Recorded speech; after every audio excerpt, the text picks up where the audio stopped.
Bonjour à tous, moi c'est Martin. Vous êtes ici sur un nouvel épisode de La Gagne. Si vous venez de nous rejoindre, sachez qu'avec Ophélie et Clément, nous interviewons sur ce podcast de grands sportifs français. Toutes les 2 semaines, nous avons l'honneur de recevoir à notre micro un grand champion. Et nous retraçons avec lui l'une des compétitions les plus marquantes de sa carrière. La participation au JO, facile de se douter que c'est un peu l'aboutissement, la consécration pour un athlète. Et bien cela sera bientôt une case de plus de cocher pour Sarah Léonie Cizik, jeune judokate de 22 ans qui décolle bientôt pour Tokyo. Pour la première fois de sa vie, Sarah Léonie va représenter la France sur le tatami, catégorie moins de 57 kg. Encore plus symbolique, ces combats pour remporter la breloque vont se dérouler au pays du judo. Mais comment fait-on alors pour participer à une telle compétition alors qu'on n'a que 22 ans ? Sarah Léonie revient avec nous sur son magnifique parcours qu'elle débute à l'âge de 4 ans. Au début, le judo pour Sarah, c'est le plaisir de partager une activité avec ses amis. Puis, il y a ce moment de bascule où Sarah comprend que c'est bien plus que ça. Notre invitée choisit de nous raconter aujourd'hui la première fois où elle remporte son titre de championne de France en 2017, notamment grâce à un nouveau judo qu'elle met en place à l'aide de l'un de ses coachs. On vous laisse avec l'épisode pour tout comprendre. Merci pour ce moment génial, Sarah. Rendez-vous le 26 juillet derrière le petit écran pour suivre tes combats au JO de Tokyo. Très bonne écoute les winners.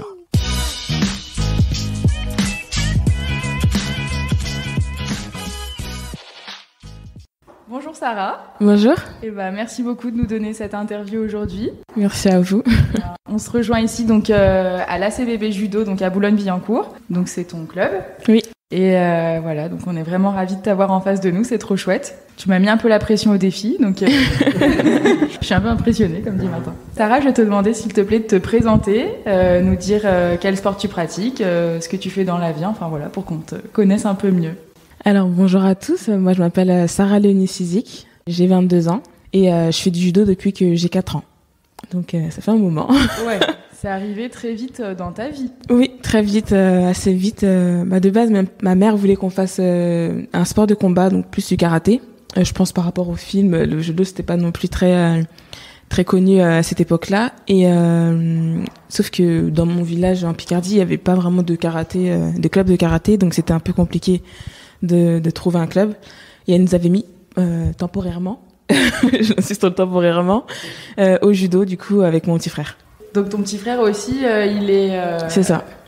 Il a talent aussi Oui, il a un talent. Après, il faut qu'il se réveille un petit peu sur le tapis. Le message est passé. Je crois en lui, je sais qu'il va y arriver. Mais oui, du coup, il fait du judo aussi. Donc pour toi, c'est vraiment devenu une passion parce qu'en fait, t'as jamais abandonné. Oui, c'est ça. Vraiment, au début, c'était un petit peu parce que mes parents voulaient qu'on fasse un sport, donc comme un peu tous les parents. Donc ils nous poussaient, on y allait le week-end et puis très vite, c'est devenu une passion et vraiment un mode de vie. Ouais, tu t'es dit c'est mon truc. Donc tout à l'heure en off, tu nous disais que ça fait maintenant 4 ans que tu es à l'INSEP. Mm-hmm. Et donc là, à ce moment-là, les portes d'une belle carrière se sont ouvertes. Est-ce que l'INSEP, c'est un peu un passage vers plus d'opportunités, peut-être une belle carrière? Mais en tout cas, je l'espère. Je l'espère. Oui, c'est vrai que l'INSEP, c'est un peu le Graal en termes de structure d'entraînement pour les judokas en tout cas. Et après être passé par plusieurs structures, Pôle Espoir, Pôle France, c'est vrai que l'INSEP, c'est le Graal et c'est là où s'entraînent les meilleurs. Donc j'espère en tout cas avoir une belle carrière en m'entraînant là-bas, c'est sûr. Et tu as aussi, donc, grâce à l'INSEP, je pense que tu es en train de préparer une compétition internationale qui arrive très prochainement, qui sont les Jeux Olympiques, ouais. De Tokyo. Tokyo. Je pense que c'est le meilleur centre, entre guillemets, pour te préparer à cet événement.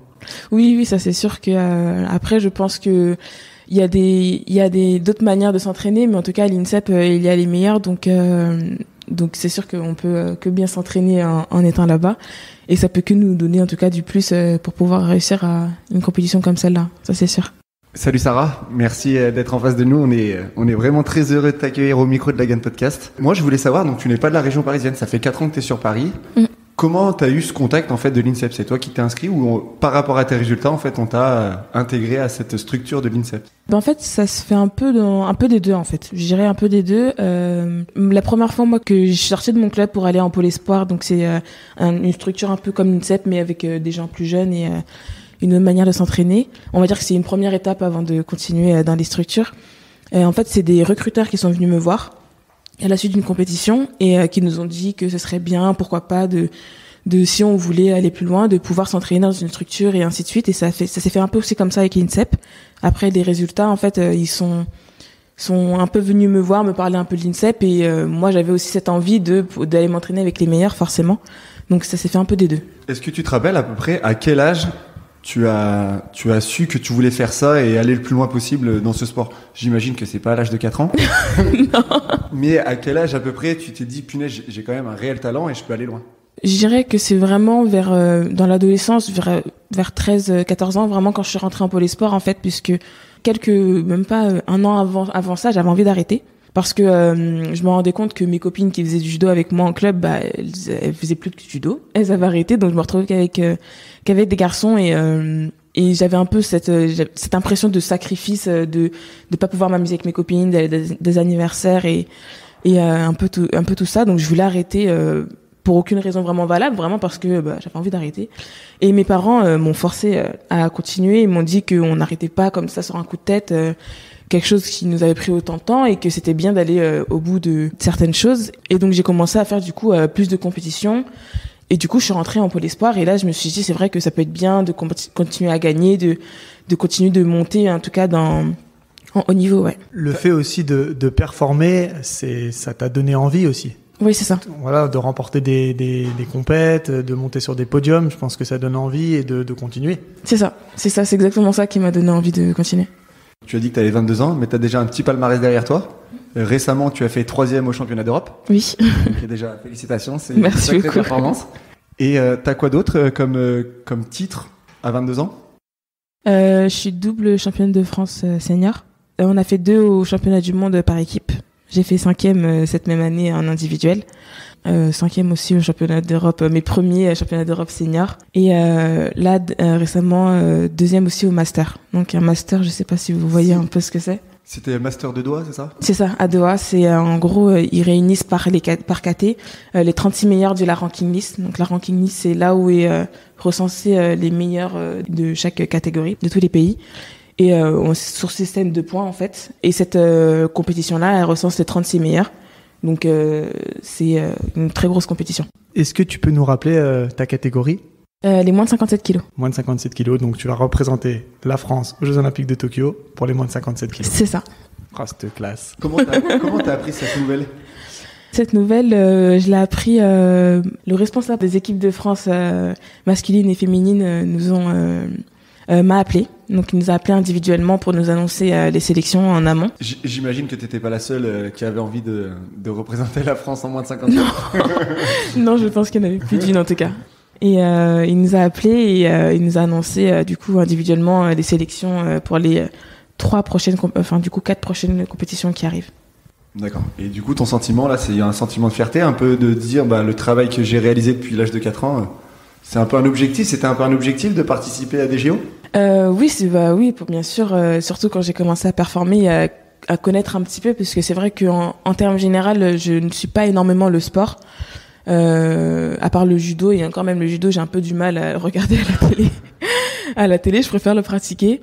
Et c'est vrai que, en tout cas, des souvenirs que j'ai des jeux, c'est les seuls que j'ai, c'est de Rio. Donc avant ça, je regardais pas énormément le sport.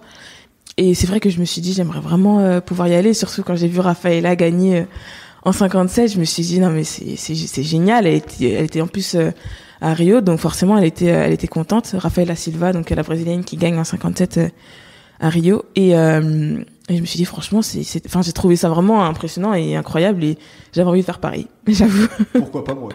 C'est ça. Pourquoi pas moi? Pour nos auditeurs qui sont un petit peu novices de cette discipline et qui auront très certainement envie de te suivre à Tokyo lors des Jeux Olympiques, est-ce que tu peux rappeler rapidement comment on gagne un combat de judo? Pour gagner un combat de judo, il y a plusieurs manières.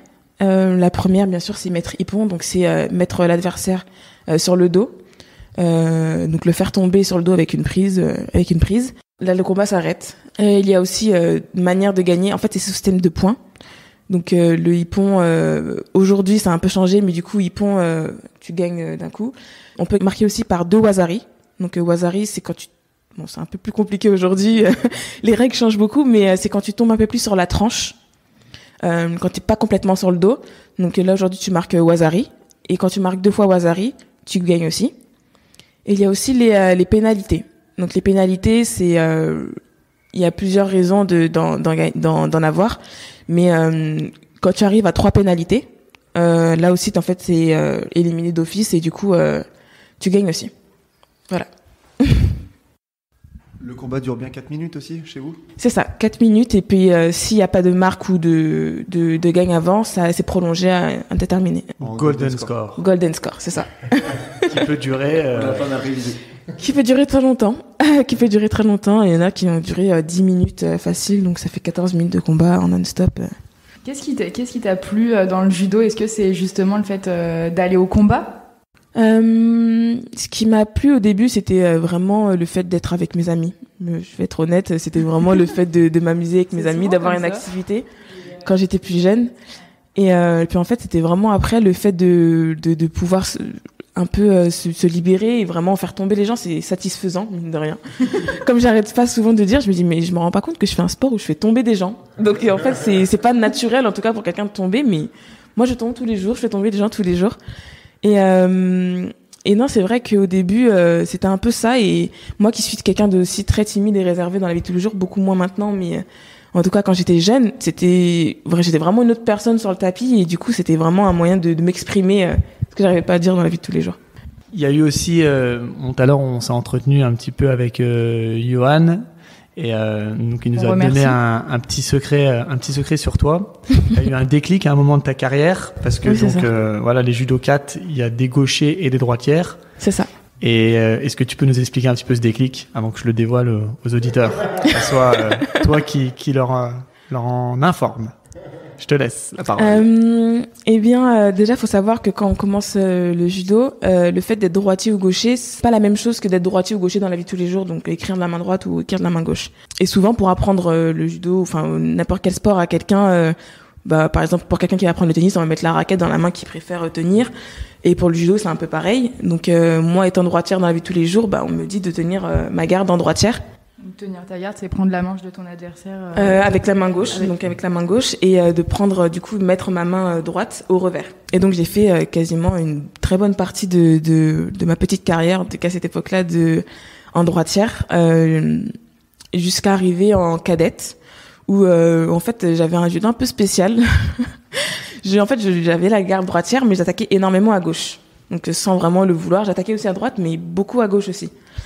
Et un de mes entraîneurs, quand je suis arrivée en pôle espoir à Reims, donc Alexandre Pigoro, que je remercie aujourd'hui beaucoup, qui lors d'une compétition, en fait, j'avais attaqué à gauche pour je ne sais quelle raison, et il m'a dit je suis sûre que t'es gauchère, enfin sur la compétition en tout cas t'as fait énormément de prises à gauche, donc on va essayer de te mettre à gauche.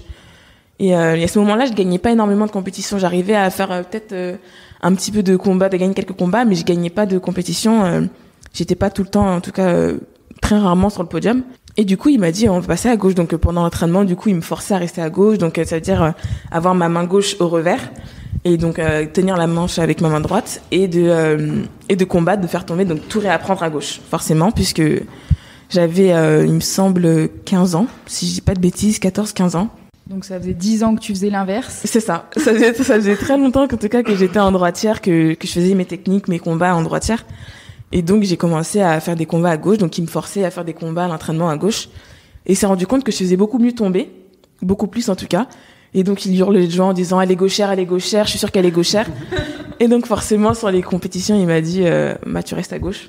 Tu restes à gauche. Et du coup toi ça n'a pas été trop dur de changer 10 ans de carrière qui avait derrière? Ouais. Si, ça a été très dur. À reprendre, quoi. C'est ça, il fallait réapprendre un peu tout, à reprendre à faire les prises, forcément, puisque moi je les apprenais à droite et pas à gauche. Et donc à rebalancer un peu tout mon corps à gauche. Et du coup, sur les compétitions, je m'étais mis à gauche et je me suis rendu compte que j'arrivais beaucoup mieux à faire tomber en étant gauchère. tu dirais que les gauchères, il y en a moins que des droitières? C'est peut-être pour ça aussi que... Il y en a beaucoup moins. Moi, je trouve que en tout cas, sur le tapis, on doit être vraiment en minorité. On doit être même pas 20%. Dans ma catégorie, on est, que je connais comme ça, qui me viennent en tête, on est 2. Est-ce que tu penses ça que c'est un avantage d'être de gauchère? 3. Un avantage, je sais pas. Il y en a beaucoup qui aiment pas les gauchers. J'entends beaucoup, j'aime pas trop les gauchers et tout. Est-ce que t'aimes bien les droitiers? Moi, j'aime bien les droitières. Ça me dérange pas, en tout cas. Elles tombent bien. C'est ça. Mais non, c'est vrai qu'il y en a beaucoup moins, donc je rencontre beaucoup moins. Je peux faire une compétition facile que contre des droitières. Donc un avantage, je sais pas, mais en tout cas, c'est différent. En tout cas, Alexandre, il a vu bon en toi en te mettant gauchère, parce que derrière, oui. t'as performé. C'est ça, et je suis vraiment contente. T'es là aujourd'hui, quoi. J'ai commencé à faire des résultats vraiment quand je suis passée en gauchère, donc ouais. Et est-ce que ça t'arrive des fois de dire punaise, à gauche j'y arrive pas, tiens je vais essayer de me changer pendant le combat, ou pas du tout? Je non. te dis ça, c'est non, ça m'est pas arrivé. Je suis vraiment un amateur de judo, mais je me dis qu'on sait jamais. Tu te dis tiens, ça passe pas à gauche, tiens je vais me mettre à droite, je vais faire les deux. Ça peut arriver dans un combat qu'on voit une opportunité d'essayer de faire une prise à droite. Il y a eu des avantages quand même là-dessus, c'est que j'arrive quand même à faire d'autres prises à droite, donc mon judo est quand même assez varié. Donc là-dessus, ça a quand même eu des avantages de combattre à droite. Après, par contre, si on me met à droite et me dire de combattre, je suis sûre que j'arriverai pas à faire grand-chose. Mine de rien, j'ai tout oublié là-dessus, mais j'ai quand même des automatismes et j'ai gardé quelques prises à droite. Bon, je pense qu'on peut passer à la gagne. Allez, c'est parti.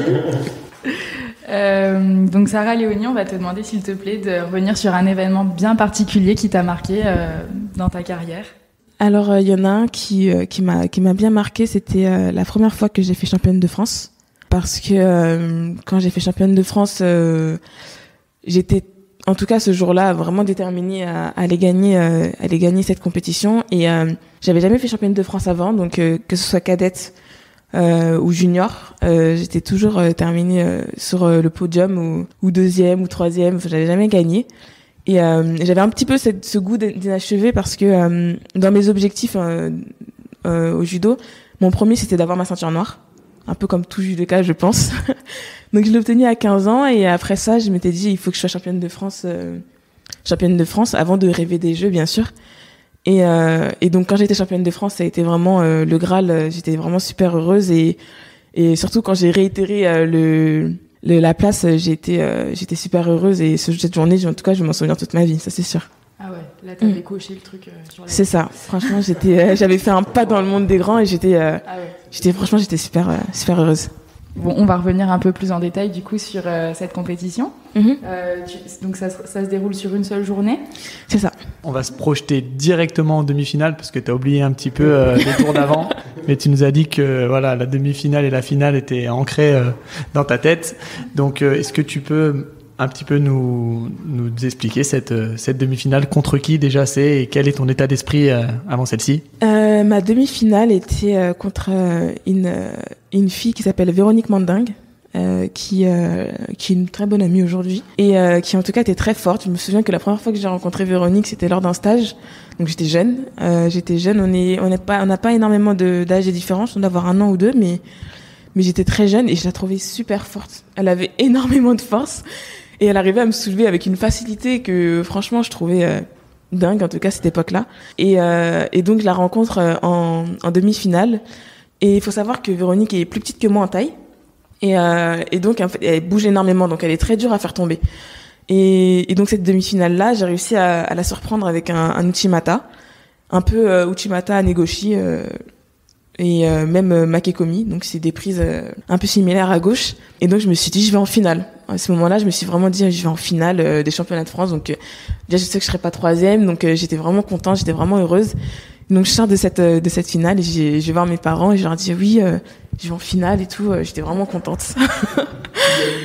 Oui, j'ai mis Ippon et du coup, j'étais contente. Et arrivée en finale, c'était contre une fille qui s'appelle Léla Benaroche, qui aujourd'hui, il me semble, a arrêté le judo, qui était plus âgée que moi. Donc moi, à cette époque-là, j'étais encore junior, donc elle était plus âgée que moi et était très forte. Et c'était une gauchère en plus, donc je rencontrais pas beaucoup, donc c'était une gauchère. Donc là, c'est soit t'étais médaille d'or, soit t'étais médaille d'argent. Là, c'est ça. Soit championne de France, soit vice-championne de France. C'est ça. Là, c'était un peu le combat un peu décisif. Et donc toi, c'était pour resituer un petit peu, c'était tes 2e championnats de France. C'est ça. Senior, non, c'était mes 3e. Tes 3e championnats de France, et tu nous as dit que le premier championnat de France, j'avais rien échec, fait. Voilà, c'est ça. Tu avais tombé contre la tenante du titre. C'est ça. Et voilà, tu avais perdu au premier tour. Les 2e. Les 2e, j'avais fait 3e. 3e. Et donc là, tu te retrouves en finale des 3e championnats de France. Donc c'est la première fois que tu fais une finale puisque tu t'étais arrêté en demi l'année d'avant. Tu sais que t'as déjà fait mieux. C'est ça. Là, pour ça que j'étais contente. Je me suis dit, bah là, je suis en finale, donc c'était génial. Il y avait tout à gagner dans tous les cas. Et il faut savoir que quand j'étais plus jeune, quand j'avais fait par exemple les championnats de France, les demi-finales, pour les championnats de France cadettes, ma mère voyait une fille qui faisait beaucoup de clés de bras. Et elle me disait, pourquoi tu fais pas de clés de bras? La fille, en tout cas, elle arrive beaucoup à gagner comme ça. Je dis parce que j'avais un peu peur, je trouvais ça un peu barbare, en tout cas à l'époque. C'est vrai qu'aujourd'hui, j'en fais énormément, mais je trouvais ça très barbare à l'époque. Et du coup, j'en faisais pas énormément. Et elle m'avait dit, il faut que t'essayes et tout à l'entraînement, ce serait bien que t'essayes et tout. Et puis, j'étais un peu réticente à cette époque-là, en tout cas. Et je gagne mes championnats de France comme ça. Je gagne mes championnats de France comme ça. Et du coup, j'étais super contente. Je regarde dans les gradins, je vois ma mère et du coup, elle était super contente en me disant, bah, tu vois, t'arrives à faire des clés de bras, c'est pas si difficile. Ah, mais c'est tout grâce à ta maman, alors. Oui, c'est ça. Bon, bah, tu vas nous donner le contact, qu'on fasse l'interview avec elle, du coup. Je suis sûre qu'elle pourra retranscrire tous mes combats. Elle les connaît quasiment tous par cœur, donc Moi, beaucoup plus que moi. Donc oui, j'étais contente. Donc du coup, tu finis sur une clé de bras, donc c'est une sorte de soumission. Elle a tapé, C'est ça. Si elle tapait pas, tu lui pétais le bras, c'est ça? Je sais pas si j'aurais pu lui péter le bras, mais en tout cas, je serais restée en extension. Après, il faut être capable quand même de casser un bras volontairement. En tout cas, c'est un peu violent. Il y en a qui seraient cap, je suis sûre qu'il y en a qui seraient cap, en tout cas, qui disent, tant qu'il tape pas, c'est un peu de la faute de l'autre. Si on a mal, on tape. Mais moi, je sais pas si, en tout cas, à ce moment-là, si j'aurais pu faire ça. Et donc là, une fois qu'elle tape, t'es championne de France, ouais. Et là, championne de France, donc là, je hurle dans la salle, je lève les bras en l'air. 3 tours du tapis, 5 tours du tapis, salto avant. Salto avant, salto arrière. Flip, voilà. Non, mais par contre, j'étais vraiment super heureuse. Je crois même que j'ai pleuré. Si j'ai pas de bêtises, donc non, j'étais heureuse. J'étais vraiment heureuse. On voit que c'est une compétition qui t'a marqué et que tu vis encore. Voilà, c'est des émotions. On sent qu'elles sont là. Ouais. Ouais, totalement. Qu'est-ce qu'on peut te souhaiter pour la suite? On sait très bien qu'il y a une échéance là dans 3 mois, les JO de Tokyo 2020. Je crois que c'est encore comme ça, même si c'est 2021. Ça a été repoussé à cause du Covid. Qu'est-ce qu'on pourrait te souhaiter? Une médaille, une petite breloque, un petit l'or? En tout cas, le meilleur, ça c'est sûr. Et le meilleur, c'est la médaille d'or, donc forcément. Non, le meilleur, ouais. Merci beaucoup, en tout cas. Généralement, on finit nos épisodes par une petite question signature. On demande du coup à nos invités d'écrire leurs sentiments qu'ils ont vécus sur ce jour J en 3 mots. Comment tu décrirais ton judo en 3 mots et toute cette magnifique aventure? Je dirais que ça a été surprenant, tout d'abord, parce que mon judo a vraiment changé du tout au tout de quand je suis passée de droite à gauchère. Je dirais dynamique, parce que mine de rien, je trouve que tout s'est enchaîné très vite et magnifique, parce que j'espère avoir une très belle carrière et en tout cas pour le moment, ce que je vis, c'est magnifique, donc voilà. Profite à fond. Ouais. Merci beaucoup. Merci beaucoup, Sarah Léonie. Merci Sarah. C'était en tout cas, on sera derrière notre télé, nous. Le 26 juillet, faut noter. 26 juillet, tu sais déjà la date? Les bleus, blancs, rouges, c'est noté. Les peintures sur le visage et sur le tatami avec toi. Merci beaucoup. Merci beaucoup, Sarah. Merci, Sarah. Salut. Merci, au revoir. Salut. Cet épisode est maintenant terminé et nous remercions encore Sarah Léonie Cizik pour son partage. Pour nous soutenir, vous le savez, il est très important de vous abonner, de mettre des étoiles et un petit commentaire en fonction de la plateforme depuis laquelle vous nous écoutez. Et surtout, le plus important, suivez-nous et partagez-nous sur Instagram et sur Facebook. Pour connaître les actus de Sarah, n'hésitez pas à la suivre sur son compte Instagram @sarahléonie_cizik_judo et lui envoyer de la force. N'oubliez pas non plus d'être devant votre écran le lundi 26 juillet 2021 pour la compétition la plus importante de sa jeune carrière. #JO de Tokyo. À lundi dans 2 semaines pour un nouvel épisode, les winners. D'ici là, n'oubliez pas d'avoir la gagne.